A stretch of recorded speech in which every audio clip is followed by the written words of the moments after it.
انا بقى اتأكدت امبارح ولله الحمد ان فضل ربنا كبير عليا قوي في ان انا اكون اهلاوي وانتمي للنادي الاهلي.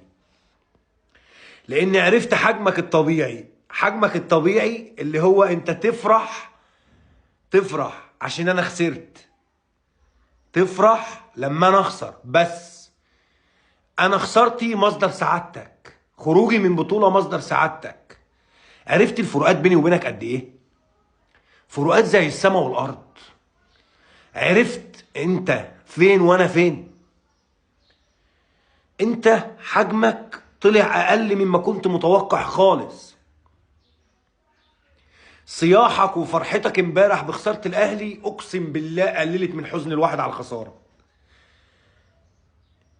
احنا يا جماعة طلعنا دايسين على وشكوا جامد.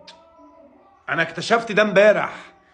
انا قاعد لحد الساعة 3 الصبح تقريبا صياح صياح صياح صياح. اكتشفت ان فعلا لا، احنا كنا دايسين على وشكوا جامد، وان اقصى طموحكم ان الاهلي يخسر ويخرج من بطولة، من بطولة انت مش بتشارك فيها اصلا. يعني فاهمني، من بطولة انت ما بتعرفش تشارك فيها ولا هتعرف تشارك فيها. فاهمني؟ وعرفت انت ليه بتعلق يعني شماعات دايما في خسارتك. فاهمني؟ شماعات تحكيم، مظلومية، مش عارف ايه وهبد من ده.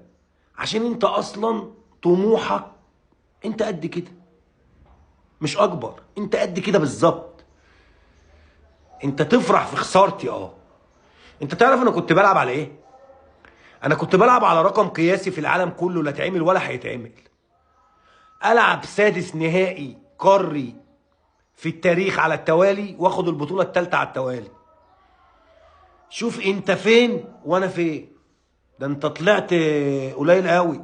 يعني انا دي من الحاجات اللي انا اكتشفتها امبارح بجد. يعني انت طلعت حاجة قليلة قوي، يعني لا تذكر.